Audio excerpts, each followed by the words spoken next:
तो नमस्ते सभी को।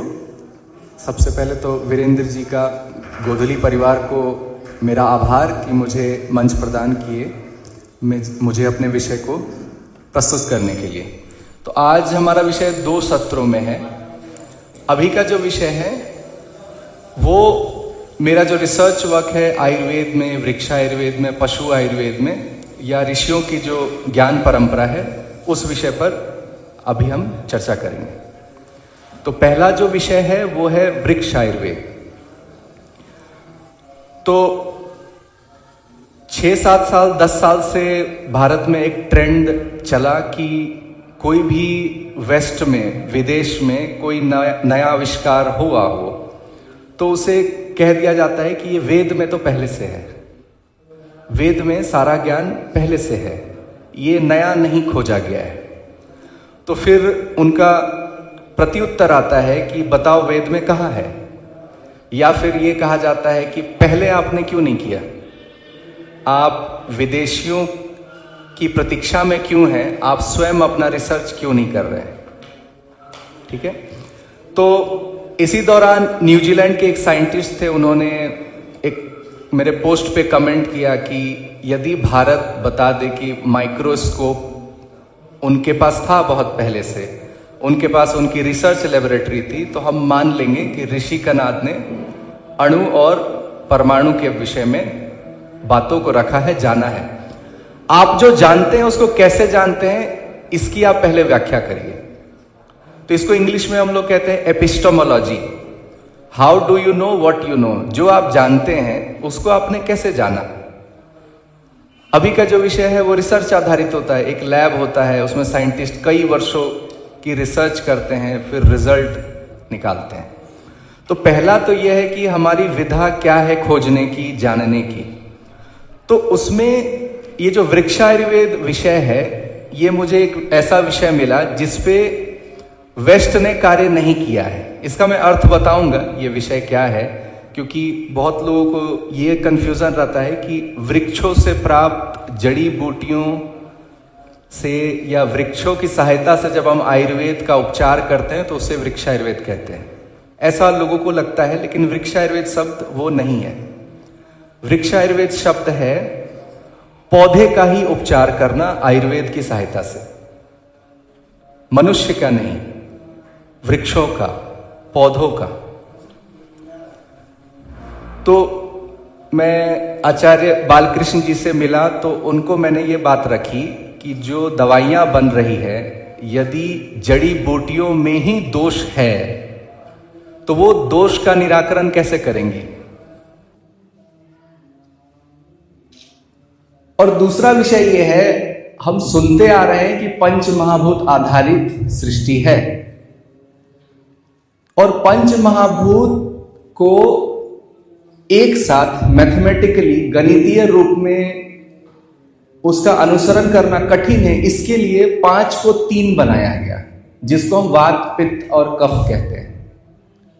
ये 5 महाभूत का ही कॉम्बिनेशन है जिसको वात, पित्त, कफ कहते हैं। पृथ्वी तत्व और जल तत्व को जब आप मिलाते हैं उसे ही कफ कहते हैं। ये दोष तब है जब इसकी अतिशयोक्ति हो जाए या ये घट जाए। ये अगर बैलेंस है तो ये दोष नहीं होते। वात, पित्त, कफ दोष कभी नहीं होते यदि ये संतुलित है। तो ये पंच महाभूत के ही दूसरे नाम है जो 3 में बट गए।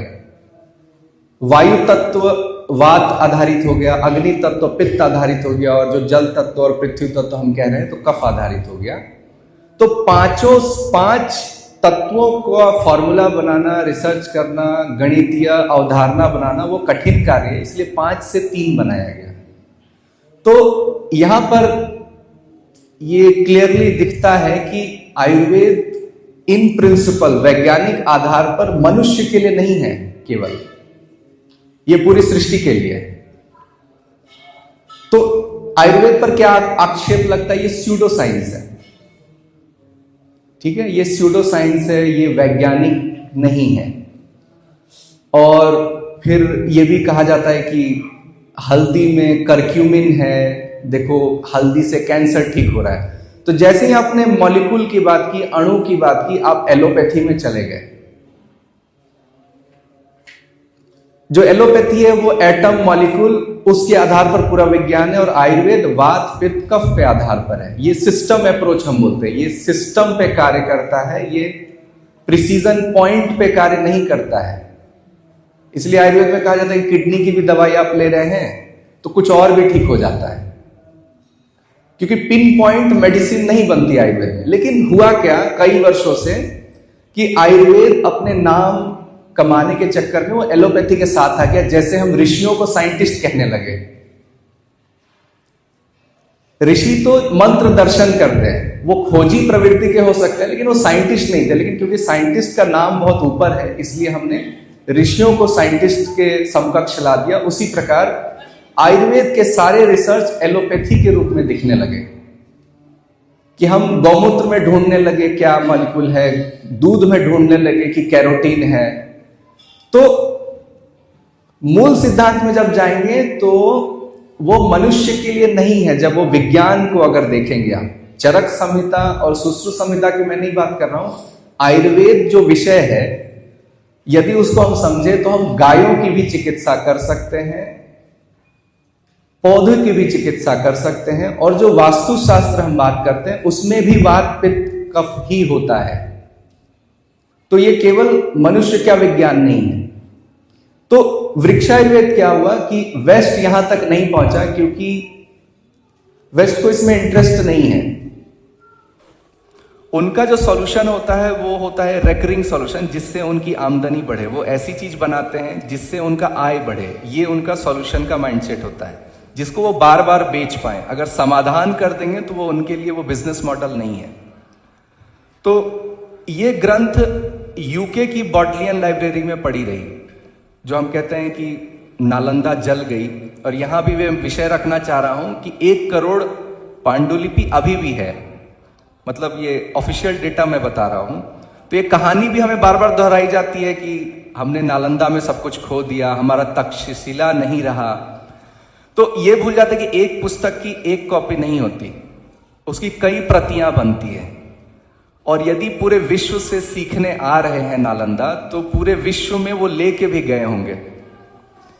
तो कई भाषाओं में नालंदा की पुस्तकें पूरे विश्व में फैल चुकी थी ऑलरेडी। तो जलने के बाद सिर्फ नालंदा की पुस्तकें जली, जो 90 लाख की संख्या हम कहते हैं।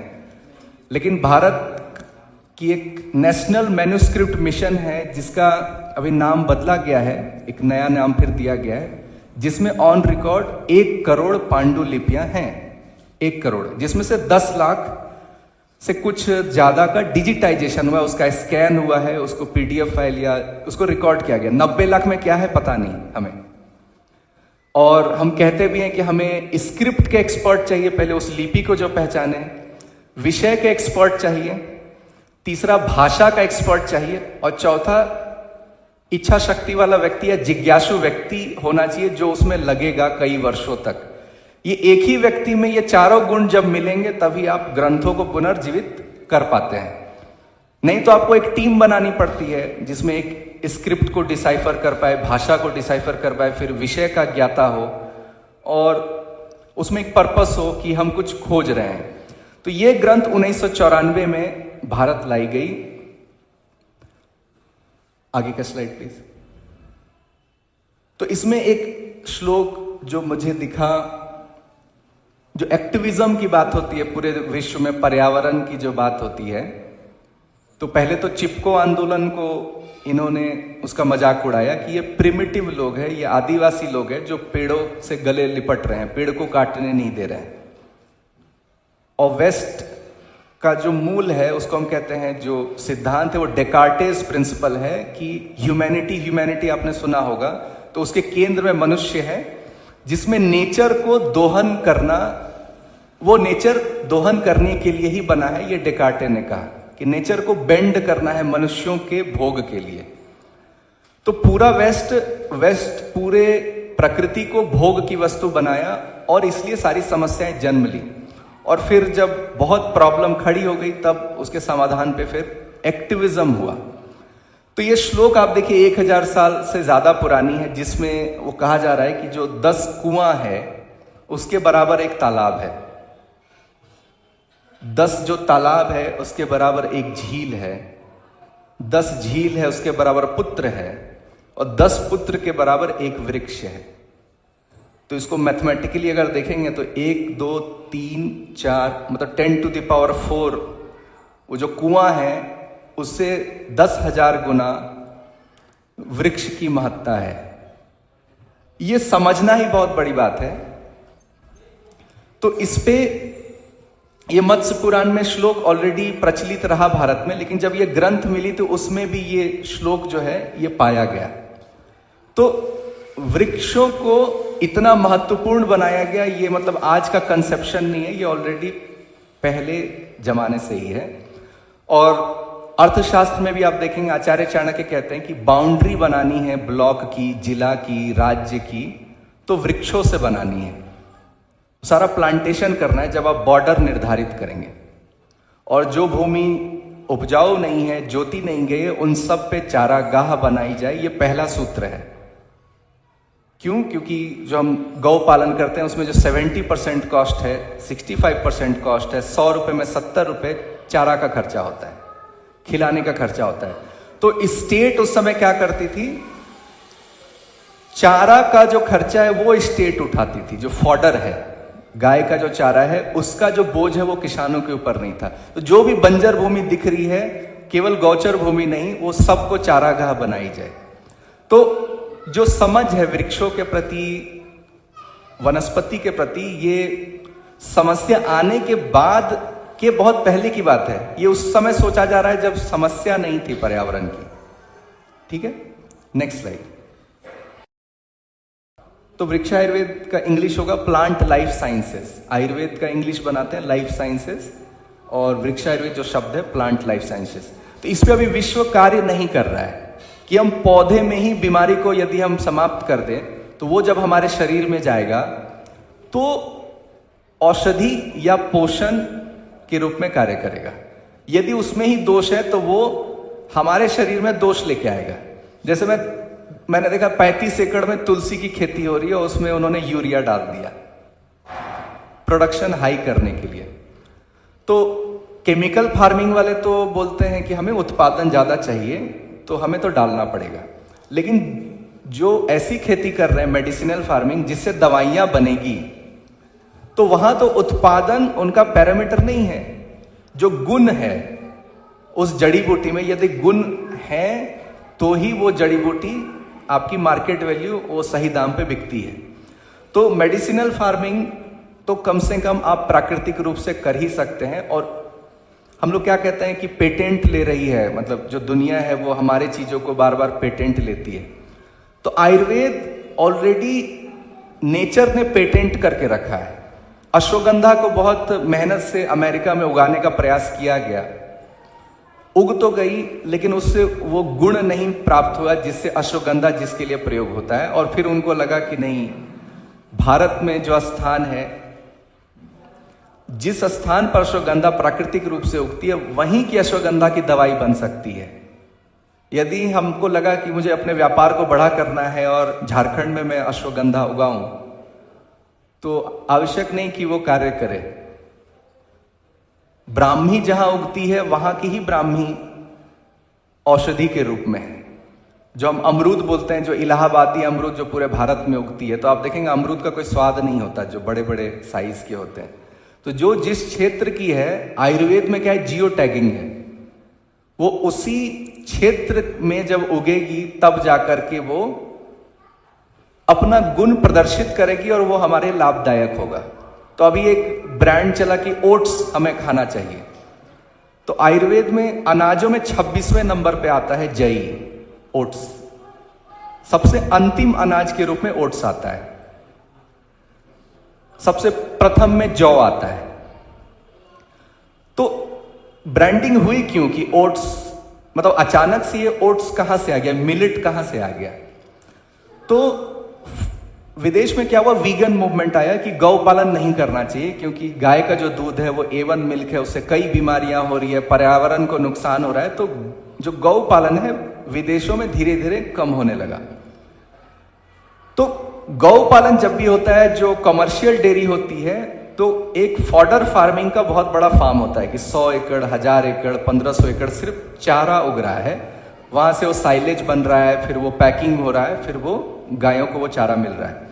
तो जब गौ पालन बंद हुआ लेकिन वो खेत रह गए, तो इनको लगा कि इसको नया मार्केट चाहिए, तो इसकी नई ब्रांडिंग, नई पैकेजिंग हम करेंगे और भारत में डंप करेंगे।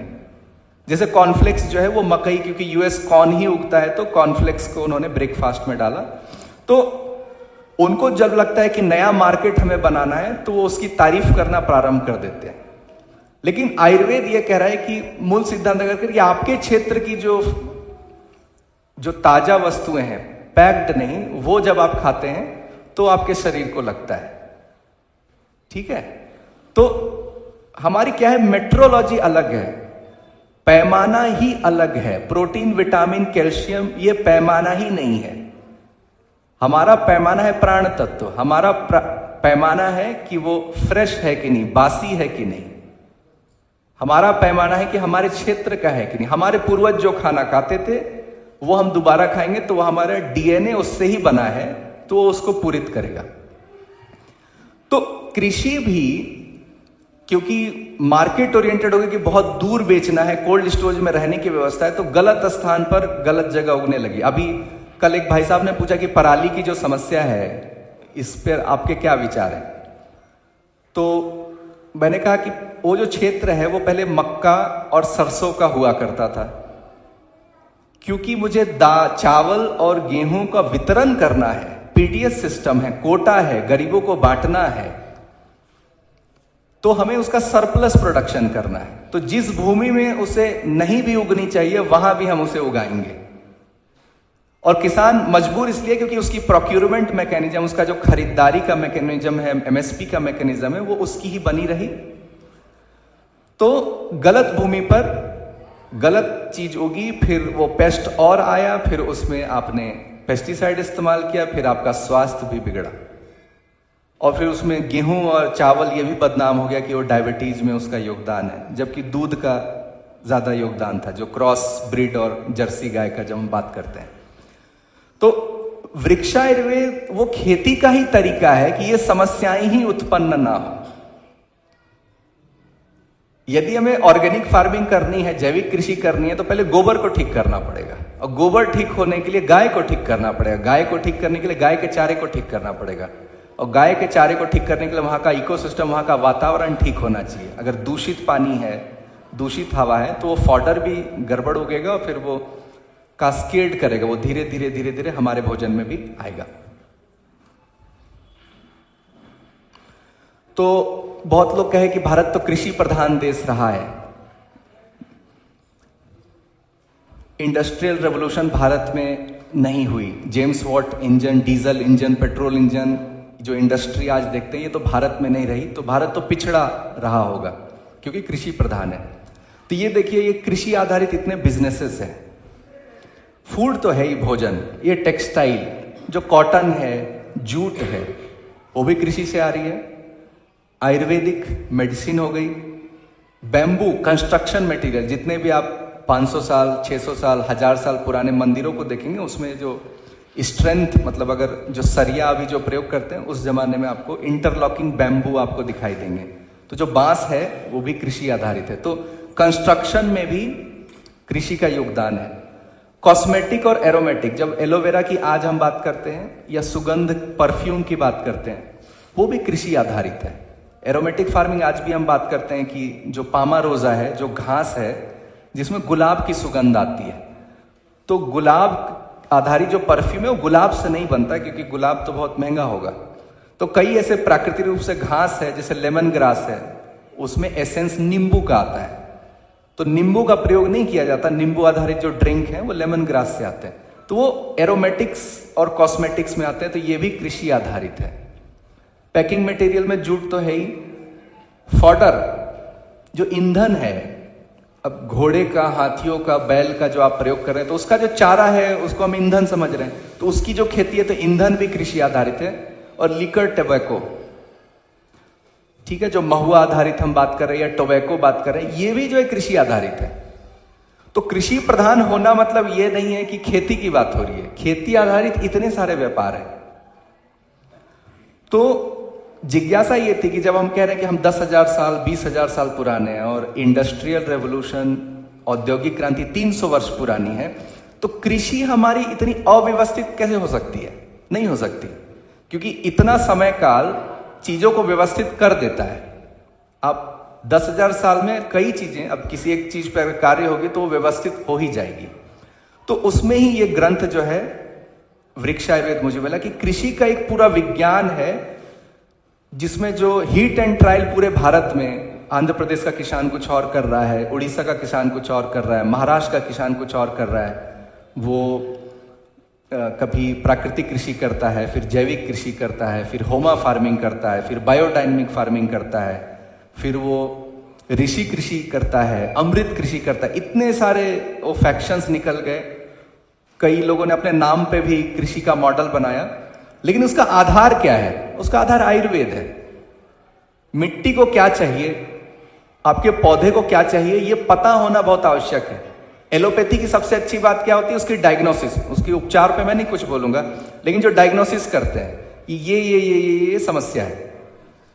तो कृषि में मिट्टी को क्या चाहिए, पौधे को क्या चाहिए, वो जाने बिना हम सारा कार्य किए जा रहे हैं। तो महाराष्ट्र में कोई सफल किसान, वो मॉडल आप मध्य प्रदेश ले जाओगे तो जरूरी नहीं कि वो कार्य करे, क्योंकि वहां की मिट्टी, हवा का रिक्वायरमेंट, पौधे का रिक्वायरमेंट कुछ और होगा। तो ये पता कैसे चलेगा? ये वृक्ष आयुर्वेद से पता चलेगा। अब ग्रंथ मिला 1100 साल पुराना, तो लगा कि कुछ साधारण बातें भी होंगी, मतलब एडवांस बातें तो नहीं होंगी। तो ये श्लोक है, अब इसका अर्थ नहीं भी समझ में आ रहा है तो इसमें कुछ फूल हैं, कुछ जड़ी बूटियां, उनके नाम मैं आपको बता दे रहा हूं। मुष्टा, मधु, मिल्क, सीता, विदारी, तिल, नागजिह्वा, कुमुदवती, कंद, शैवाल, लोटस बल्ब, कमल का जो मधुक, महुआ, मुग्ध, मूंग का दाल, ग्रीन ग्राम, तिल और मांस, जो दलहन को कहते हैं। इसका भी कई जगह गलत रूपा मतलब ट्रांसलेशन हो जाता है कि मांस है। मांस जो है वो दाल को भी हम कहते हैं। तो ये क्या कर रहा है कि इससे एक पेस्ट बनाना है, जिस वृक्ष पर बिजली गिरी हो, लाइटनिंग स्ट्राइक हुआ हो, वज्र गिरा हो, वो वृक्ष को ठीक कैसे करें, उसका एक सूत्र है ये। तो हम अभी क्या कर रहे हैं? पेस्टिसाइड, कीड़ों को कैसे कम करें वहां तक सोचते हैं। पौधे में प्रोडक्शन कैसे हो, मेरा पत्ता पीला हो रहा है उसको हरा कैसे करें, वहां तक सोचते हैं। यहां पर बात आ रही है, इससे बड़ी समस्या क्या हो सकती है वृक्ष में कि वज्र ही गिर जाए। अभी हम ओला की भी बात करते हैं, ओला वृष्टि हो गई, मौसम इतना परिवर्तन हो रहा है, तो कैसे कृषि हम कैसे कर पाएंगे? कभी भी पानी पड़ जा रहा है, कभी भी सूखा हो जा रहा है, कभी भी बर्फ गिर जा रही है। तो यहां पर एक श्लोक है जो उस दोष का भी निवारण कर रहा है, जिससे बड़ा दोष वृक्ष में हो नहीं सकता।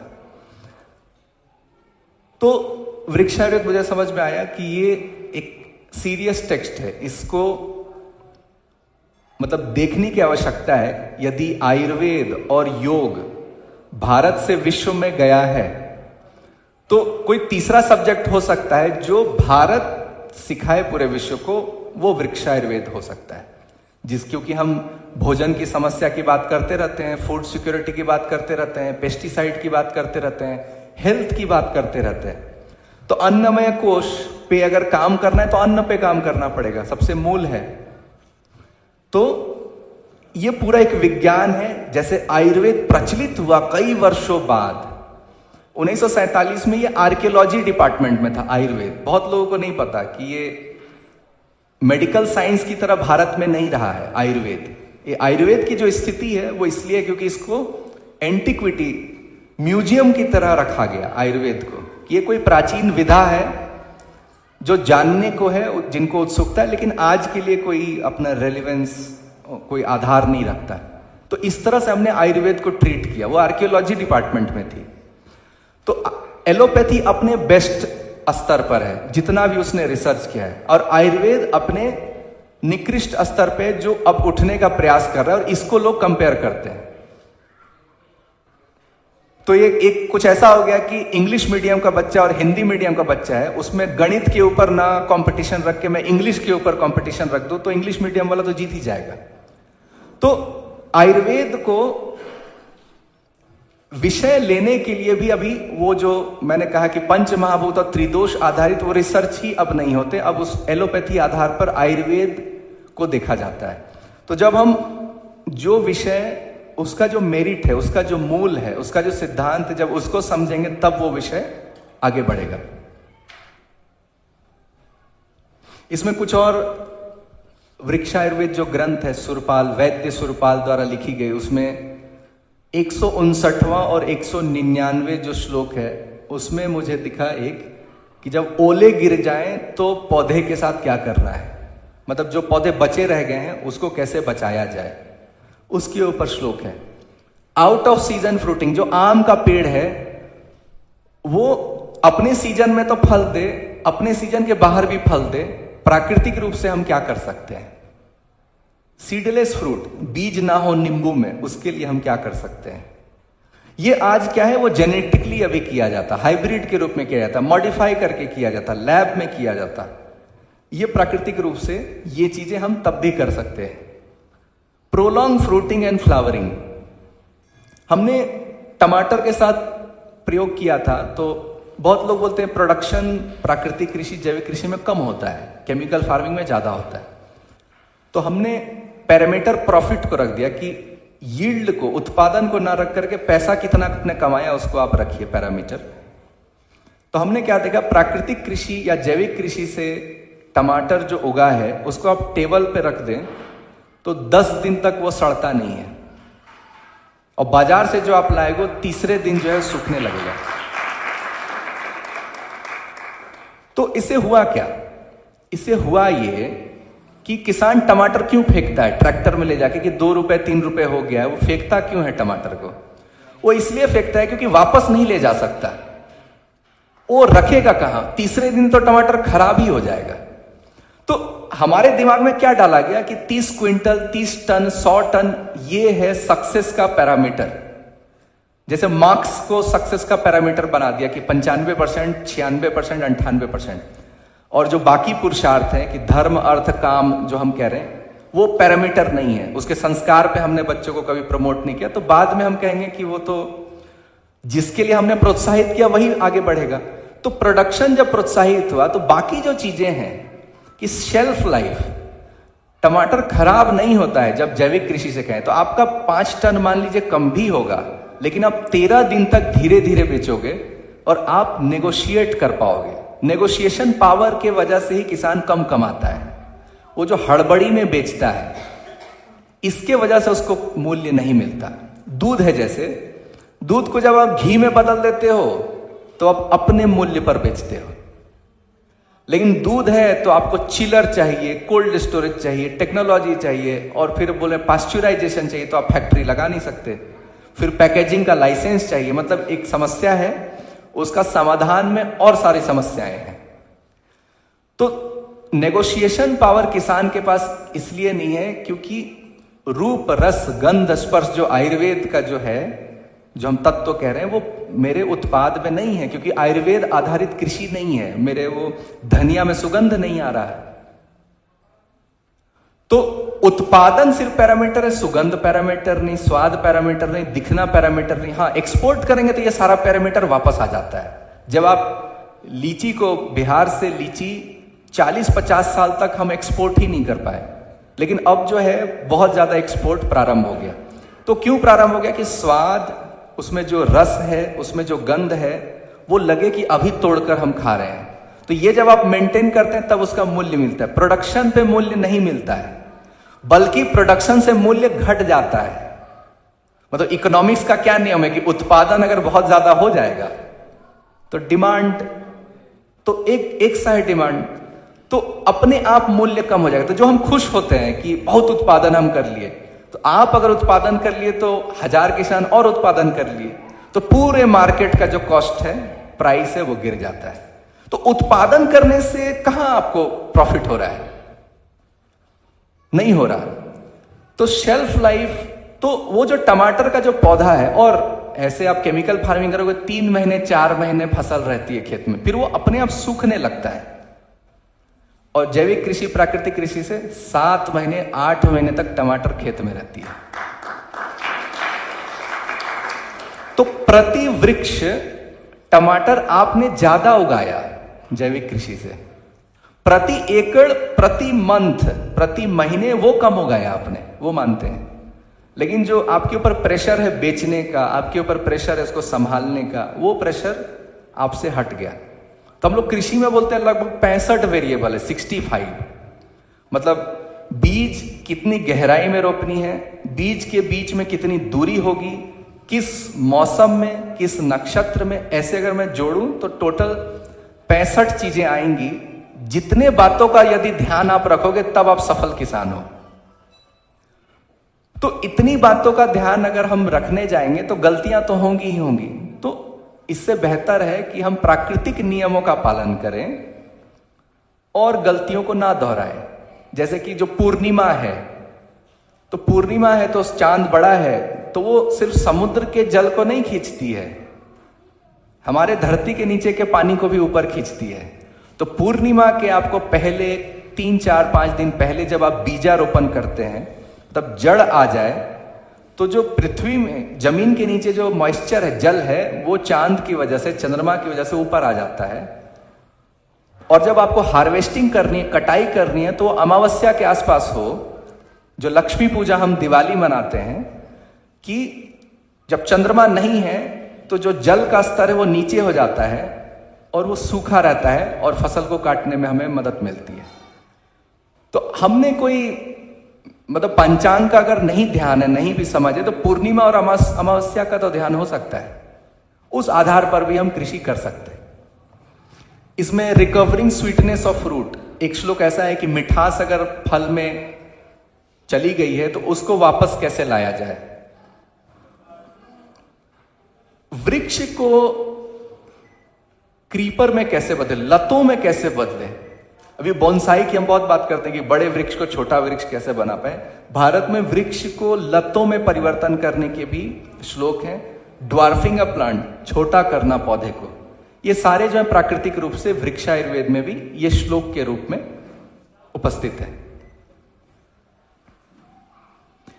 एक और ग्रंथ है जो भारत में महाराणा प्रताप काल में चक्रपाणी मिश्र, जो उनके नवरत्न हैं, उनके द्वारा लिखी गई है, विश्व वल्लभ। तो वो वृक्षायुर्वेद का ही एक वृहद ग्रंथ है। उसमें आप देखिए, ये अंतिम में आप देखेंगे उसके ऊपर ड्रिप इरिगेशन लिखा हुआ है। ये इजराइल का बहुत नाम होता है कि इजराइल से ड्रिप इरिगेशन, टपक विधि जो है, टपक सिंचाई, ये आई है। और श्लोक विश्व वल्लभ में कि बूंद बूंद पौधे को पानी मिलना चाहिए, पौधे को पानी पिलाना नहीं है। आदि समस्या भारत में है इरिगेशन की, हमें करना था मॉइस्चराइजेशन। मॉइस्चर क्या होता है? हवा और पानी। तो हम जब ज्यादा पानी देते हैं तो हवा वहां से चली जाती है, तो हमें वो सफोकेट, उसका दम घुटता है जड़ों का, फिर वहां पर बीमारियां होती है। तो इरिगेशन नहीं करना, भर नहीं देना पानी से, नमी बरकरार रखना कि सूखे ना खेत। तो मॉइस्चराइजेशन को सपोर्ट करने के लिए ड्रिप इरिगेशन की टेक्नोलॉजी है। नेटाफिम बहुत बड़ी कंपनी है, भारत में लगभग भारत के सभी राज्यों में कार्य करती है। तो ये रिसेंट डिस्कवरी है वेस्ट की। तो क्योंकि हमने अपने ही ग्रंथों को नहीं देखा, और जो ग्रंथ बाहर हैं उन अभी 15,000 ग्रंथ लगभग आप मान के चलिए कि जर्मनी, यूके, ये सबको मिलाकर अभी भी 15,000 ग्रंथ आपको मिल जाते हैं। तो उसमें से कई बातें ऐसी हैं जो सुनने में लगती है कि ये तो अब हो रहा है ये कार्य, ये पहले कहां होता था। लेकिन सीडलेस फ्रूट आज का कॉन्सेप्ट है ये, कि बीज ही ना हो पौधे में, फलों में, वो जो है कार्य आप विश्व वल्लभ में आप देख रहे हैं। Next slide. तो इनके भागीरथ प्रयास से ये ग्रंथ भारत आई, वायल नेने जी। और Albert Howard, father of agriculture बोला जाता है, ऑर्गेनिक फार्मिंग। उन्होंने 28 साल बिहार में अपना समय बिताया था। तो बिहार के किसानों से सीख करके उन्होंने ऑर्गेनिक फार्मिंग की पुस्तक लिखी, जिन्हें फादर ऑफ ऑर्गेनिक फार्मिंग कहते हैं। और ये पढ़ाया जाता है हमारी यूनिवर्सिटीज में कि father of this subject, father of this subject. तो उन्होंने, वायल लेने ने क्या समझा कि ये पुस्तक उन्होंने क्यों नहीं प्रयोग किया, ये पुस्तक तो उनके पास थी, इसका रिसर्च उन्होंने क्यों नहीं किया वृक्ष, जब आयुर्वेद पे उन्होंने इतना सारा कार्य किया। जो तीसी है, तीसी पे बहुत जबरदस्त कार्य हुआ है, हल्दी पे बहुत जबरदस्त कार्य हुआ है, तो वृक्ष आयुर्वेद पे क्यों नहीं हुआ? क्योंकि वृक्ष आयुर्वेद वहां कार्य नहीं करेगी। जो यूके है, जो हम इंग्लैंड समझते हैं, लंदन समझते हैं, वहां का तापमान क्या है? 10 डिग्री के नीचे हो जाती है। उसके और ऊपर रशिया जाएंगे तो और नीचे हो जाती है। तो भारत को जो तापमान मिला है, इसमें जीवाणु बहुत अच्छे से कार्य करते हैं। जो हम केचुआ, अर्थवर्म, माइक्रोस, फंजाई, बैक्टीरिया, इन सबको जो मूल तापमान चाहिए वो 10 डिग्री 15 डिग्री के ऊपर चाहिए होता है। इसलिए हम 25 दिसंबर से 14 जनवरी जो बोलते हैं कि इसमें खेती नहीं करना चाहिए, ये पूरे भारत में प्रचलित है। तो क्यों नहीं करना चाहिए? क्योंकि कुछ भी आप पौधा लगाओगे, इतना तापमान कम है कि पौधे का ग्रोथ ही नहीं होगा, तो उस समय लगा के भी आप क्यों क्या कर रहे हो? तो तापमान जहां 15 डिग्री 20 डिग्री से ऊपर होगा, वहां पर जीवाणु और बायोलॉजी काम करेगी मिट्टी में। और हमारे यहां जो ये धूप जो पड़ती है, ट्रॉपिकल रीजन जो बोलते हैं, तो हमारा कार्बन बहुत उड़ जाता है हवा में, और उनका क्योंकि बर्फ गिरता है तो कार्बन मिट्टी में रह जाता है। तो कार्बन उनकी मिट्टी में रह गया, तो वो क्या करते हैं? नाइट्रोजन, फास्फोरस, पोटासियम डालते हैं अपने खेतों में, और वो उनकी अच्छी टेक्निक है। लेकिन इसको हमने भारत में भी लाया। तो जब आपने भारत में लाया नाइट्रोजन, फास्फोरस, पोटासियम, तो आपने जीवाणुओं को मारा। तो पहले तो जब वो आए तो बहुत चौंक गए कि भारत के लोग इतना गोबर क्यों देते हैं खेत में। तो हम लोग क्यों देते थे इतना गोबर? क्योंकि कार्बन जो उड़ गया है उसको वापस से बैलेंस करने के लिए हम गोबर देते हैं। तो हमारी समस्या कार्बन की है, उनकी समस्या जीवाणुओं की है। तो वहां पर केमिस्ट्री काम करती है, कोई बायोलॉजी नहीं है, तो आपने नाइट्रोजन डाला, फास्फोरस डाला। हमारी बायोलॉजी है, उसमें हमने केमिस्ट्री को मिला दिया, और वो आपस में लड़ने लग गए। कई ऐसे जीवाणु हैं, मैं आपको बताऊं, बहुत किसान भाई जानते भी होंगे, potassium solubilizing bacteria, phosphorus solubilizing bacteria, mycorrhiza. तो एक फंगस होता है, वो फंगस जड़ में लगा होता है। तो फंगस क्या करता है? उसको भोजन पौधा देता है। ठीक है, हम लोग मतलब हमारा कॉमन सेंस देखिए, 10th स्टैंडर्ड में हमने सभी ने पढ़ा कि फोटोसिंथेसिस और प्रकाश संश्लेषण से भोजन बनता है पौधे का। और जब खेती करने जाते हैं तो मिट्टी देखते हैं कि जड़ से सारा मिलेगा। सारा भोजन तो सूर्य और कार्बन डाइऑक्साइड और क्लोरोफिल और पत्ते में खाना बन रहा है, तो वहां ऊर्जा बनती है, वो जड़ को ऊर्जा देते हैं। और जो सब्जी बनाने में जैसे हमें कुछ मसाले की जरूरत है, कुछ नमक की जरूरत है, वो जो कमी है वो जीवाणु मिट्टी में ढूंढ करके फिर पूरा करते हैं पौधे में।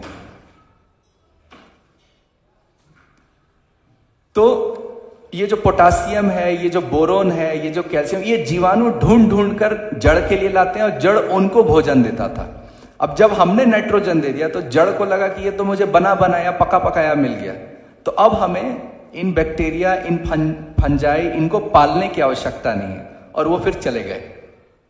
तो फिर आपको बोरोन भी डालना पड़ा, फिर आपको कैल्शियम भी डालना पड़ा, फिर आपको सारे केमिकल डालने पड़े। तो जो सहजीवन है उसको हमने पूरा तोड़ दिया, सिर्फ क्योंकि हमें सिद्धांत नहीं पता था कि हमारा माइक्रोबायोलॉजी है, हमारा जमीन जीवन है। एक श्लोक आएगा, अभी मैं दिखाऊंगा कि कृषि पराशर में जो है, पराशर मुनि कहते हैं कि मिट्टी के नीचे के जीवन का आप ध्यान रखिए, मिट्टी के ऊपर का जो जीवन है अपने आप अपना ध्यान रख लेगा। ठीक है, तो वायल लेने जी ने उस ग्रंथ को लाया, उसको उन्होंने ट्रांसक्रिप्ट किया, फिर संस्कृत, फिर हिंदी में वो ट्रांसलेट होके अभी मिलती है, और ये पंतनगर यूनिवर्सिटी में भी इसका कार्य आपको दिखता है। तो 20 वर्षों से 25 वर्षों से वो पूरा उस ग्रंथ पे कार्य चल रहा है। ये ग्रंथों की एक पूरी लिस्ट है, जो मैंने अपने रिसर्च के दौरान कृषि आधारित जितने ग्रंथ हैं ये मुख्य रूप से यही है। काश्यप कृषि शुक्ति कश्यप ऋषि की, कृषि पराशर, विश्व वल्लभ, उपवन विनोद। बहुत लोग बोलते हैं कि जो गार्डन है वो मुगलों के आने के बाद मुगल गार्डन और ये सब भारत में आया। गार्डन का तो कोई कॉन्सेप्ट ही नहीं था। तो पहले तो अशोक वाटिका, पंचवटी तो हैं, ठीक है, गार्डन के रूप में, लेकिन ये उपवन विनोद, विश्व वल्लभ जब आप पढ़ेंगे तो इसमें गार्डन के भी डिजाइन जो है आपको दिखाई देते हैं। बृहद संहिता उसका 55वां अध्याय, वराहमिहिर कहते हैं वृक्ष आयुर्वेद के बारे में। मंदिरों का जो प्रांगण है उसमें कैसे वृक्षों को लगाना है उसके ऊपर ये शास्त्र है। फिर मत्स्य पुराण, अग्नि पुराण, अर्थशास्त्र, चाणक्य, ये सब है। तो ये ऐसे ग्रंथ है जिसमें आपको कृषि के बारे में जानकारियां मिलती है। तो ये जो क्लिष्ट ग्रंथ थे, थोड़े कठिन थे, तो उसमें से जो मुख्य मुख्य श्लोक हैं जो काम किया उसके आधार पर मैंने ये 3 पुस्तक इसको मैंने लिखा, जिसमें कृषि संहिता मुख्यतः किसानों से मिलने के बाद जो उनका नॉलेज है उसको कंपाइल करके कृषि संहिता लिखी। ये ग्रंथों के आधार पर नहीं रही, ये आपकी जो लोकाचार में है, प्रैक्टिसेस में है, उसको संकलन किया। गौ संहिता, जो मैं पशु आयुर्वेद की बात कर रहा था कि गायों को भी आयुर्वेद से आप ठीक कर सकते हैं। जैसे गाय में अगर पेट फूलने की समस्या, तो जो कैस्टर ऑयल है, एरंड का तेल है, उससे आप गायों का फर्स्ट एड ट्रीटमेंट कर सकते हैं। तो आयुर्वेद जैसा सब प्रारंभ ही मैंने किया था कि मनुष्य आधारित नहीं है, पंच महाभूत और त्रिदोष आधारित। और त्रिदोष वातावरण में, बिल्डिंग्स में, पौधे में, पशुओं में, हर जगह पाए जाएंगे। और वृक्षायुर्वेद संहिता है कि जितने सारे ग्रंथ मैंने बताया उनमें से जो सिद्धांत के रूप में ग्रंथ है कि जो यूनिवर्सिटी में जब कोई रिसर्च करने जा रहा है तो वो प्रारंभ कहां से करे उसको वो समझ में नहीं आता। तो ये किसानों के लिए वो नहीं है वृक्षायुर्वेद संहिता, वो है कि इस पर रिसर्च प्रारंभ हो। ये जो विषय है इस पे यूनिवर्सिटीज कार्य करें, क्योंकि ये इसके जो कॉन्सिक्वेंस, इसका जो प्रभाव होगा वो अद्भुत होगा। तो एक अवार्ड मुझे मिला था, वो इस बात पे मिला था कि मैंने ये कहा कि हम जल संरक्षण कर रहे हैं, हम मिट्टी संरक्षण कर रहे हैं, हम प्रदूषण की बात कर रहे हैं, हम माल न्यूट्रिशन, कुपोषण की बात कर रहे हैं और जैविक कृषि की बात कर रहे हैं, फिर महिला सशक्तिकरण की बात कर रहे हैं। ये 5, 6, 7 विषय हैं मान लीजिए। तो हमने कहा कि सिर्फ मिट्टी में कार्बन आप अगर बढ़ा देते हैं 1%, तो मिट्टी 90,000 लीटर पानी स्वयं संरक्षित कर लेती है 1 एकड़ में। तो जल संरक्षण गड्ढा बनाने से जल संरक्षण नहीं होता है। मिट्टी और भूमि अगर जल को धारण करे तब जल संरक्षण होता है। तो मिट्टी में कार्बन आपने बदला तो कृषि हो गई, जल संरक्षण हो गया। और कार्बन अगर बहुत अच्छा है, आयुर्वेद आधारित कृषि आप कर रहे हैं, तो पोषण वाला भोजन उगेगा, न्यूट्रिएंट उसमें बहुत ज्यादा होंगे, तो माल न्यूट्रिशन की समस्या वहां समाप्त हो जाएगी। फिर आप जो प्रदूषण की बात करें, जो जल प्रदूषण और वायु प्रदूषण है, जो हम पराली जलाने से लेकर के केमिकल का पानी में जाने तक बात करते हैं, तो जब शुद्ध रूप से आप खेती करेंगे तो प्रदूषण को भी कंट्रोल आप कर लिए। और क्योंकि कृषि भारत में महिलाएं ही करती हैं, आप अगर मूल रूप से देखेंगे तो फेमिनाइजेशन ऑफ एग्रीकल्चर बोलते हैं कि 70% महिला ही भारत में कृषि करती है। तो जो हेल्थ है, जो भोजन को उगाना है, पर्यावरण की रक्षा करना है, जल संरक्षण करना है, कृषि, सब तो एक ही विषय में। ये 6 डिपार्टमेंट हमने क्यों बना के रखे? तो एक कार्य करें और 6 प्रॉब्लम का समाधान करें, वो बेहतर अप्रोच होगा। तो वृक्षायुर्वेद उसमें अपना बहुत बड़ा रोल निभा सकता है। और गौ संहिता में मैं भारत भ्रमण किया, गायों पर ये आखिरी पीढ़ी बची है जो गायों को कान को पकड़ करके, नब्ज को पकड़ करके, नाड़ी को पकड़ के, उसके चाल को देख करके, उसके आंख को देख करके, उसको खुर को देख करके समस्या बता सकती है और उपचार कर सकती है। ये आखिरी पीढ़ी बची है। तो उसका संकलन हो। तो पूरे मैंने अपने उड़ीसा, बंगाल और झारखंड में जितने भी ऐसे लोग थे उनके साथ भ्रमण करके, उनके साथ इंटरव्यू करके, और मत्स्य पुराण में और जो ग्रंथों में जहां पर गायों की बात हुई है उसका संकलन गौ संहिता में पूरा मैंने किया। ये विषय जो हमने शुरुआत में बात की कि वृक्षायुर्वेद में कैसे आयुर्वेद, वात पित्त कफ जो है वो वायु और आकाश को वात कहते हैं, अग्नि और जल को पित्त कहते हैं, और अपस ये वाग्भट, ये अष्टांग हृदयम से ये आती है ये श्लोक, और कफ जो है वो जल और पृथ्वी को कहते हैं। तो यदि वात पित्त कफ नहीं भी समझ में आती है, पंच तत्व तो समझ में आते हैं, तो पौधे में कफ क्या होगा, इस पे अगर मैं बात करूं तो जैसे वर्षा में जब हम भीग जाते हैं तो हम कह रहे हैं जुकाम हो गया, तो हुआ क्या, जल तत्व में परिवर्तन आ गया। तो हम बात करते हैं कपड़े से पहले पोंछो, तेल लगाओ, या फिर समय का मतलब 7 दिन, जो कल जैसे हितेश सर ने भी बताया कि 7 दिन तक आप वेट करोगे, अपने आप वो जो है जुकाम चला जाता है। तो पौधे में जब आपने ज्यादा पानी दे दिया तो कफ दोष हो जाएगा पौधे में। तो कभी कभी पत्ता पीला होता है तो हमें लगता है किस चीज की कमी है, कौन सा कीड़ा लग गया है, सिर्फ पानी की वजह से वो दोष आ गया है। तो जल तत्व और पृथ्वी तत्व तो कैसे बैलेंस करेंगे, तो हम कहते हैं अग्निहोत्र की जो भस्म है वो देनी चाहिए खेत में। तो भस्म क्या करती है, मॉइस्चर को खींच लेती है, मॉइस्चर को खींचती है, तो जल तत्व में परिवर्तन कर देती है। और या फिर ये कहा जाता है कि जो मिट्टी है, नींबू का जो पेड़ है, वहां की मिट्टी को आप बदल दो, तो आपने पृथ्वी तत्व बदल दिया, तो कफ दोष का निवारण हो गया, या तो भस्म का प्रयोग करके या मिट्टी को बदल करके। यहां पर कोई ना मैंने केमिकल का प्रयोग किया ना जीवामृत का प्रयोग किया। तो कफ दोष अगर समझ में आ रही है। पित्त क्या है ये किसानों को भी पता है, सूर्य की रोशनी अगर ठीक से नहीं पहुंच रही है पौधे में तो हम कह रहे हैं धान या मेरे कई सब्जियां नहीं होगी, तो हम कहते हैं खुले में होना चाहिए।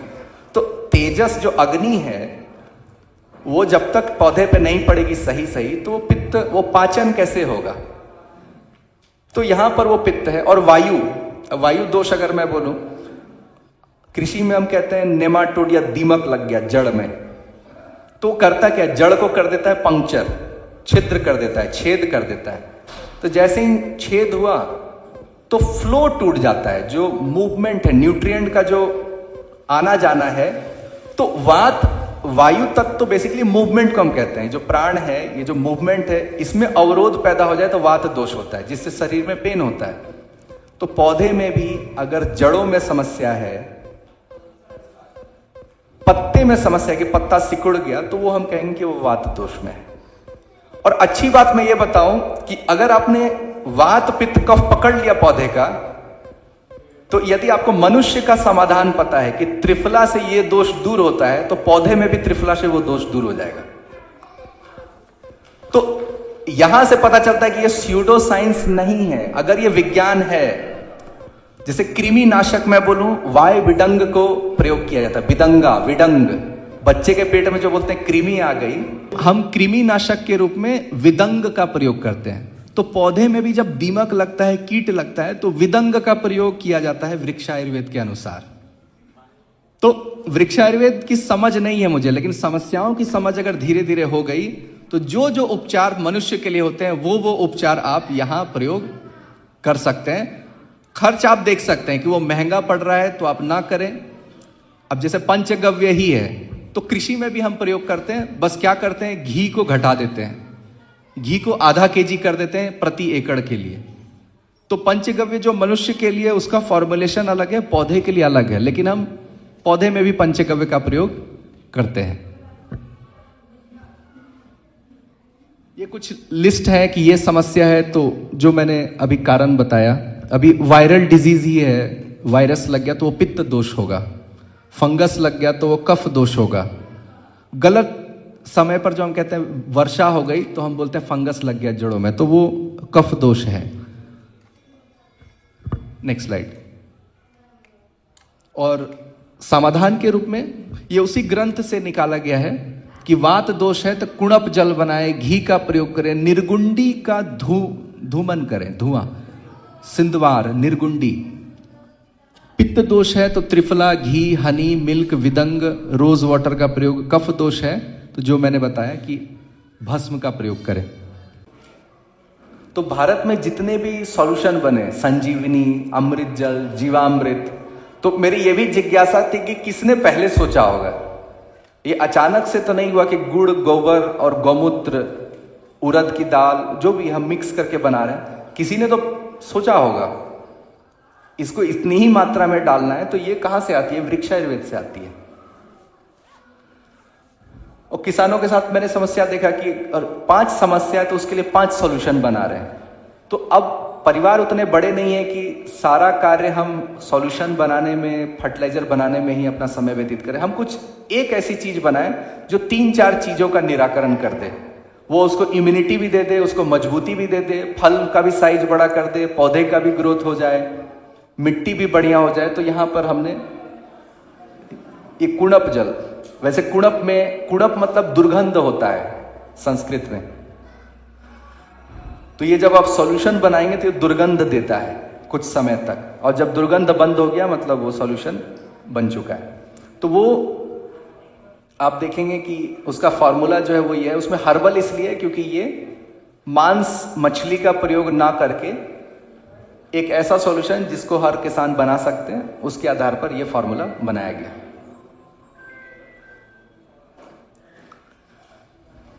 इसके बाद जब हम लोगों ने टेक्निक्स पे बात की, फिर हमने मॉडल पे ध्यान देना प्रारंभ किया कि गलती कहां पर हो रही है।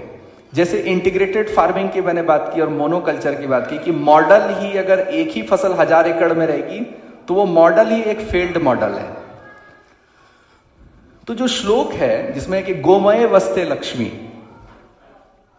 दुग्धे वस्ते लक्ष्मी है ही नहीं श्लोक, लक्ष्मी जो है गोबर में है। तो ये मॉडल ये कह रहा है कि जो बिजनेस मॉडल अगर बनाना है तो गोबर आधारित बनाइए। दूध आधारित बनाएंगे तो मॉडल में ही कुछ फ्लॉ है, उसका वैल्यू चेन में कुछ फ्लॉ है। गाय को जब इंपोर्ट किया गया भारत में, क्रॉस ब्रीड हो या जर्सी ब्रीड हो या भारत की ब्रीड हो, तो भारत में हम मिल्क और मीट मॉडल नहीं अपना सकते। ये बहुत स्वाभाविक है कि दूध और मांस के लिए हम गाय को नहीं रखते हैं, केवल दूध के लिए, और खेत है तो कृषि के लिए। और मॉडल को अगर थोड़ा बृहद करेंगे तो आयुर्वेद के लिए। तो आपने किया क्या कि गाय को डेयरी फार्मिंग में आप ले गए और कृषि को गायों से दूर ले गए। तो हुआ क्या, घास मारने की दवा आपको बनानी पड़ी खेत के लिए, और गायों की चारा की समस्या हो गई।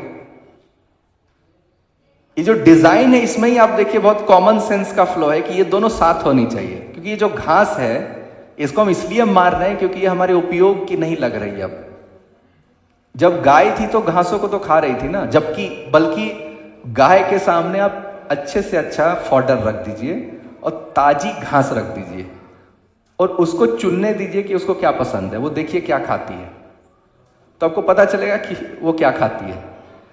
तो मिल्क और मीट मॉडल नहीं है। तो मीट को जैसे ही आपने काटा, गौ मांस को आपने काटा, तो 50% वैल्यू निकल रही है गाय से, और कृषि से उससे आपने दूर किया और आयुर्वेद से बहुत दूर किया। तो आयुर्वेद को भी नुकसान हो गया कि उसमें जो मिल रही घी है जिससे पंचगव्य बन रहा है उसका प्रभाव कम पड़ रहा है, उसकी क्वालिटी की हमें समस्या, हमें पता नहीं चल रहा कि अच्छी, कई नेचुरोपैथी सेंटर की यह समस्या कि अच्छी घी उन्हें नहीं मिल रही। तो मॉडल यह है कि आप गायों को रखते हैं तो कृषि और पंचगव्य और आयुर्वेद आधारित मॉडल ये एक ही साथ आनी चाहिए, नहीं तो पहले 2-3 साल में ही आपके सारे पैसे बहेंगे और आप उस बिजनेस को ही ऑलरेडी बंद कर देंगे। क्योंकि डिजाइन में ही जो, और इसको हम लोग बोलते हैं डिजाइन थिंकिंग, वेस्ट में ये बहुत चल रही है कि आप प्लानिंग में ही बहुत ज्यादा समय बिताइए उतरने के पहले। जितना आप प्लानिंग में समय बिताएंगे, एक एक एलिमेंट पे बात करेंगे, उतना आपकी गलती बाद में कम होगी। तो ये कृषि पराशर में कृषिर्धन्या कृषिर्मेध्यार जंतुनाम जीवनम कृषि, जो मिट्टी के नीचे का जो जीवन है उसका ही आपको ध्यान रखना है। तो मिट्टी के ऊपर का जो जीवन है अपना आप उसका ध्यान रख लेगी। तो अब हर वर्ष पतझड़ आती है तो इसका क्या सेंस है? प्रकृति को ऐसा क्या होता है कि हर वर्ष एक बार पत्ते को गिरा देती है? पत्ते हम कहते हैं ह्यूमस बनती है, खाद बनती है, फिर साल भर वृक्ष खड़े रहते हैं।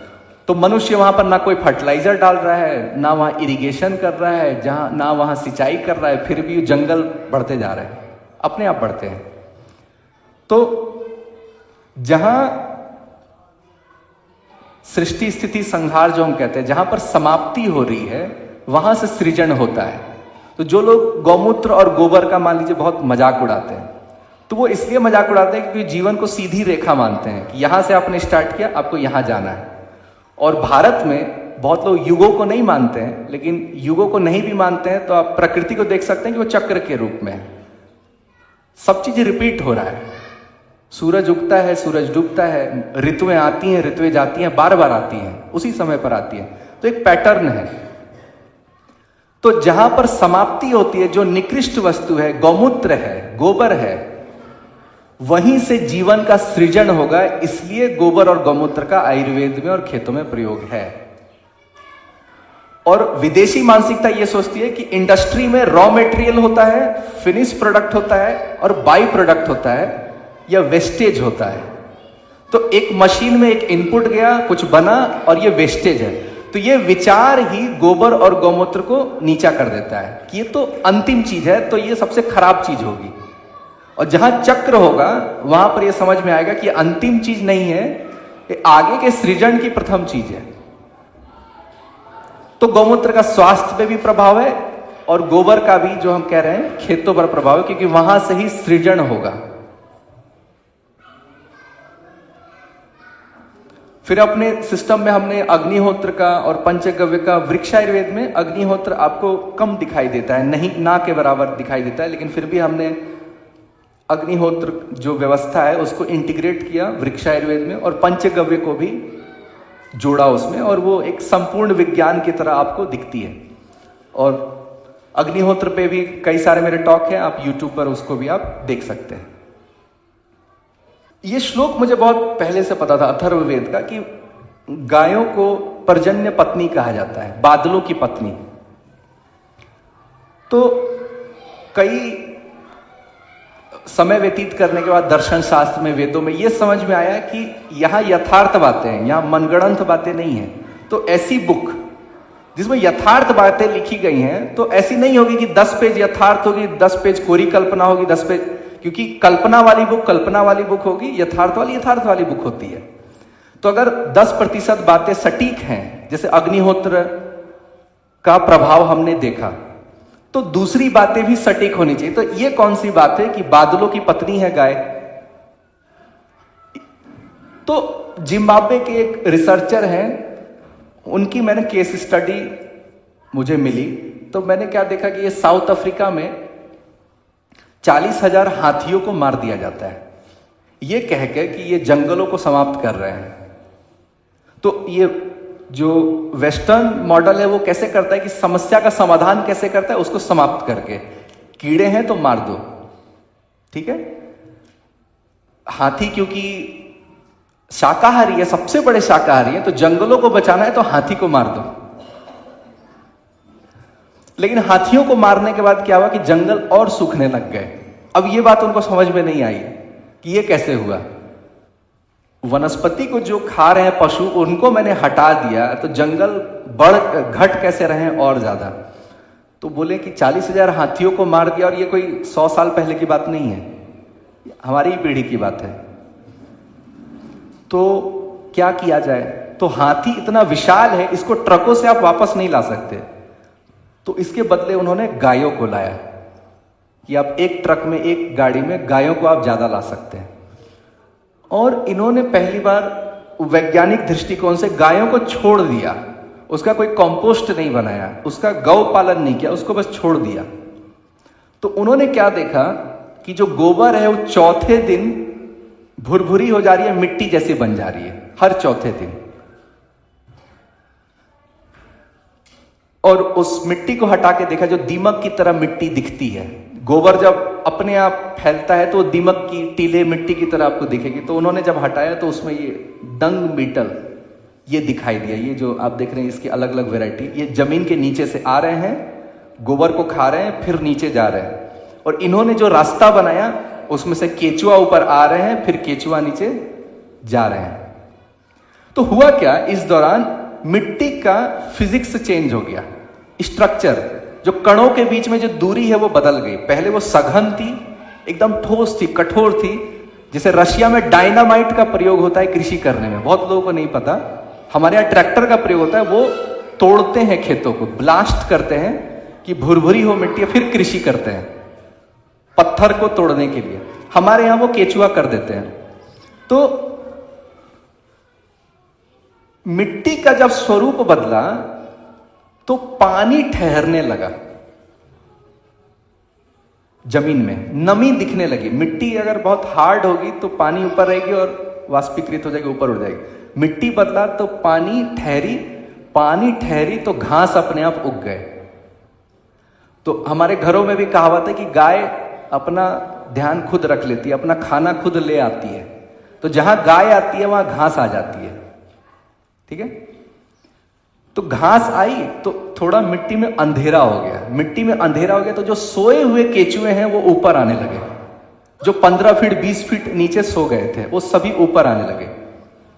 और गाय जो है आप देखेंगे जो चरती है तो ट्रिम करती है, वो पूरे घास को नहीं खाती, ऊपर ऊपर खाती है, हल्के हल्के चरेगी। तो घास भी रह जाती है और उसका भोजन भी हो जाता है। और उसमें उस घास पे गाय का जो लार है वो आ जाता है। तो आंतों में हम कहते हैं बैक्टीरिया है, तो गाय के आंतों में भी बैक्टीरिया है। तो उसमें एक स्यूडोमोनास सेरिंगे, उसके जो आंत में पाई जाती है वो घास के ऊपर आती है, फिर वो वातावरण में आती है। और ये बैक्टीरिया क्या करती है आपको बताता हूं। ये बैक्टीरिया आइस न्यूक्लिएशन टेम्परेचर बदलती है, मतलब जो कण है, जल के कण है, उसको बर्फ में परिवर्तित करती है। जो पहली वर्षा बारिश होती है आप देखेंगे उसमें बर्फ गिरती है। तो ये बैक्टीरिया का वो कमाल है कि 0 डिग्री होने के पहले ही, 0 डिग्री पहुंचने की आवश्यकता नहीं है। ये बायोलॉजी का ये कमाल होता है कि आप केमिस्ट्री में बोलिएगा 100 डिग्री पे उबलता है और 0 डिग्री पे बर्फ बनता है। लेकिन बैक्टीरिया सब अगर आ गई तो वो दूसरे तापमान में ही वो गतिविधि होना प्रारंभ हो जाती है। और फिर बादल बने, अगर बादल भारी नहीं हुआ तो वर्षा नहीं होगी आपके क्षेत्र में। इसलिए रेगिस्तान में वर्षा नहीं होती, बादल बनते हैं फिर बादल उड़ जाते हैं। तो ये बैक्टीरिया उस बादल को भारी बना देती है और वहां वर्षा होती है। तो बादलों की पत्नी गाय है, जहां गाय गई वहां वर्षा आ गई। तो इसलिए पर्जन्य पत्नी, तो ये जो पूरा एक्सपेरिमेंट है इसको कहते हैं रिवर्स करना, डिजर्टिफिकेशन। जो मरुस्थल है उसको अगर पुनः जीवित करना है तो गायों को आपको लाना पड़ेगा। और फिर वहां से वो चीज समझ में आई, गाय हमारी माता है, वो यहां से आया। सभ्यता नदियों के आसपास ही रहेंगी ना, पूरे भारत में सभ्यता कैसे फैलेगी। नदियों के आसपास कृषि करना सबसे आसान होता है, वहां जीवन जीना भी आसान होता है। इसलिए हम कहते हैं यूपी बिहार का मजाक भले लोग उड़ाए, लेकिन गंगा नदी की वजह से, नदियों की वजह से, मैदानी क्षेत्र होने की वजह से इतनी जनसंख्या सरवाइव कर जाती है। और जहां नदियां नहीं होंगी, मैदानी क्षेत्र नहीं होगा, वहां जनसंख्या रह नहीं सकती। इसलिए चाइना आप देखेंगे 70% खाली है। इतना बड़ा चाइना दिखता है, उसमें 70% में कोई नहीं रहता, क्योंकि नदियां नहीं है। तो ये जो कैटल है, ये जो बकरियां हैं, ये जो भेड़ हैं, ये जो गाय हैं, इनकी वजह से सभ्यता फैली है। और उन्होंने मिट्टी को उपजाऊ बनाया है, वर्षा करवाई है। और फिर यही दूध का जब घी बनता है फिर वही यज्ञ में जाता है, फिर हम कहते हैं यज्ञ भी वर्षा कराती है। तो वो गौ की वजह से, गाय की वजह से। तो यज्ञ कहीं भी होगा तो वर्षा करवाएगा। तो जो शाम का सत्र है उसमें मैं बात करूंगा, दुबई में भी गौशाला ह्यूमन सीड फाउंडेशन ने बनवाई है। और वहां की जो अबू धाबी मंदिर है, वहां पर जो यज्ञ हुआ, वहां पर हमारे ही खेतों के घी गई थी। और वहां कहा जाता है कि वहां के बुजुर्गों ने कहा कि 60 क्या 100 साल में ऐसी वर्षा हुई नहीं थी वहां। और वो लोग तैयार नहीं थे इस वर्षा के लिए, मतलब उनका जो इंफ्रास्ट्रक्चर, वहां नालियां नहीं होती है, उन्होंने जो बिल्डिंग बनाई है, उन्होंने कभी नहीं सोचा कि वर्षा होगी। लेकिन यज्ञ हुई, वो घी से हुई।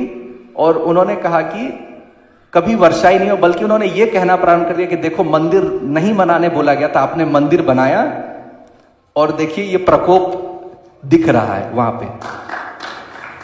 तो वो प्रजन्य पत्नी जो मैं कहा, इसलिए गावो विश्वस्य मातरा, वो हमारी सिर्फ माता नहीं, विश्व की माता। वह जहां जाएगी वहां वो जो सभ्यता है उसको आगे बढ़ाएगी, सृष्टि को आगे बढ़ाएगी। फिर मैंने सीरिया पे, मेसोपोटामिया पे, मिस्र पे जब देखने लगा तो ये सभी गौ पूजक थे या नंदी उपासक थे ये सभी। और सीरिया का नाम आते ही लगता है कि कितना ये बंजर जगह है, सिर्फ युद्ध होते रहता है, यहां आतंकवाद है।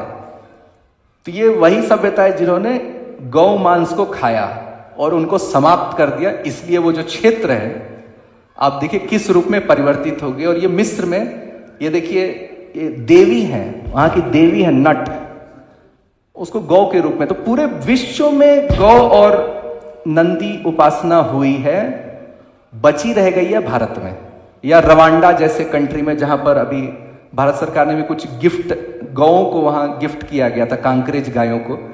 तो ये सभी पुरानी सभ्यताएं उपासक ही रही हैं। तो सिर्फ हम गौ पूजक नहीं थे, जिन्होंने समझा वो सभी गौ पूजक रहे थे। तो ये कॉलोनाइजेशन, अफ्रीका को कैसे गुलाम बनाया गया, तो वहां पर जब माइंस बनाए गए, खदान बनाए गए, तो वहां पर ब्रिटिश ने देखा कि कोई मजदूर आ ही नहीं रहे हैं कार्य करने को। तो गांवों में जाकर देखा तो उन्होंने देखा कि सब आत्मनिर्भर हैं, वो हमारे व्यापार पे, हमारे जॉब पे हमारे मोहताज नहीं है। उनका भोजन हो जा रहा है, उनकी व्यवस्था हो जा रही है, और उन सब का आधार गौ है। तो उन्होंने वहां पर 5.2 मिलियन मैंने लिखा है, 52 लाख पशुओं को मारा गया है। इतने पशुओं को मारा गया, उसके बाद वो पूरी व्यवस्था टूटी और फिर सभी गुलाम बने और फिर सभी जो है माइंस में वर्क करने के लिए आए, मजदूर बने सभी। तो अब देखिए कि गौ का मजाक उड़ाना, उसके पीछे की साइकोलॉजी क्या है कि आप लोगों को गांव से निकाल नहीं पाएंगे अगर गाय है वहां पर। तो क्योंकि आयुर्वेद भी आ गई, चिकित्सा भी आ गई, भोजन भी आ गई, कई व्यवस्थाएं आ गई। तो कैटल को अगर आप समाप्त करते हैं तो आप गुलाम बनाते हैं लोगों को। तो यहां से वो ब्रिटिश सिविलाइजेशन, उसको पता था कि गाय क्यों इतनी पूजी जाती है। 1331 बार है वेदों में जो है गौ माता की चर्चा अघन्या कहा गया है। घन्या मतलब आप समझ रहे हैं। आगे ये 2 रिसर्च पेपर है, जहां भी मैं जाता हूं गौमूत्र का जो भी मजाक उड़ाते हैं तो मैं यूएस का पेटेंट में दिखाता हूं कि आप हमारी बात नहीं मानते हैं, अमेरिका की बात मानिए। 2 पेटेंट हैं जो डैमेज डीएनए को रिपेयर करने की बात करता है, जो अभी विज्ञान में कोई संभव नहीं है ये। तो गौमूत्र इतना प्रचलित क्यों है? क्योंकि ये प्रकृति में एक ऐसा सोलुबलाइजर है जो सबसे सस्ता है, घुलनशील है, सब चीज को घुलाता है। हम कहते हैं मेरे में कैल्शियम की कमी है अगर, तो उसके मूल में कहा जाता है कि विटामिन B12 नहीं है बॉडी में। फिर ये कहा जाता है कि बॉडी एब्जॉर्ब नहीं कर पा रही कैल्शियम। आप खा रहे हैं कैल्शियम की गोली, लेकिन तो एब्जॉर्ब नहीं कर पा रहे, तो वो कौन सा कार्य करेगा? काउ यूरिन करेगा। ये जो हम सारा जो सॉल्यूशन बनाते हैं, केमिकल बनाते हैं आयुर्वेद में या कृषि में, गौमूत्र का इसलिए प्रयोग होता है कि जो भी चीज मिला रहे हैं उसका जो मिश्रण है उसको घोलने का काम गौमूत्र करती है। उस सॉल्यूशन का पीएच जो है उसको मेंटेन करने का कार्य गौमूत्र करती है। तो सब लोग कैंगन वाटर के पीछे पागल हो गए कि जल है, 2.5 लाख की मशीन है, ये देखिए पीएच बदल देता है पानी का। और लोगों ने विश्वास भी किया कि पानी का पीएच अगर बदल दे तो स्वास्थ्य में अमूलचूल परिवर्तन होता है। तो पानी से अगर स्वास्थ्य हो सकता है, जो पीएच बदलता है, तो गौमूत्र भी तो पीएच ही बदलता है। ठीक है। फिर हमने क्या किया कि गाय का जो चारा है, गाय का जो भोजन है, उसको समझने के लिए भारत के जितने त्योहार है उसको ट्रेस करना प्रारंभ किया कि उस त्योहार में क्या किया जाता है। पोंगल में क्या किया जाता है, सोहराई में क्या किया जाता है, गाय त्योहार नेपाल में मनाई जाती है, बिहू असम में, गोपाष्टमी क्या खिलाया जाता है, हमारे झारखंड में सोहराई मनाई जाती है। तो उसको ही हमने चारा के स्वरूप में समझा अगर चना खिलाया जा रहा है, घास खिलाया जा रहा है, गुड़ खिलाया जा रहा है, तो उससे इतर हमें कुछ नया मॉडल बनाने की आवश्यकता नहीं। सारे त्योहारों को आप देखिए, त्योहार जो है वो परंपराओं को बचाए रखते हैं और परंपरा से आपको समझ में आती है कि क्या चली आ रही थी।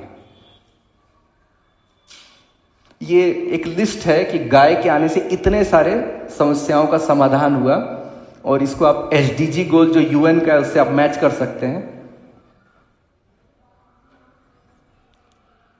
तो एक एनालॉजी मैंने देखी कि जो आयुर्वेद है वो किससे लड़ रही है? फार्मा इंडस्ट्री से।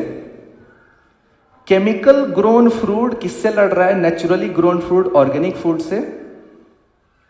और फर्टिलाइजर कहां से आते हैं? ऑयल से बनते हैं। ये बहुत लोग को नहीं पता कि फर्टिलाइजर, इसकी कहानी मैं बताऊंगा कि फर्टिलाइजर जो है वो पेट्रोल डीजल जिससे बनता है उससे ही फर्टिलाइजर बनते हैं, इसलिए फर्टिलाइजर को इतना पुश किया जाता है। तो पूरा दुनिया ऑयल इकोनॉमी है, तेल आधारित ही है, और उसको टैकल कौन करता है? गौ। तो ऑयल इंडस्ट्री से बेसिकली गाय लड़ रही है, इसलिए गाय इतनी पीछे हो गई, क्योंकि जो सबसे बड़ी इंडस्ट्री है उसका ऑल्टरनेटिव मॉडल गाय आधारित है, जैसे फार्मा के ऑल्टरनेटिव में आयुर्वेद है। तो ये कृषि और गौ आधारित जो चर्चा है यहां पर मैं समाप्त करता हूं।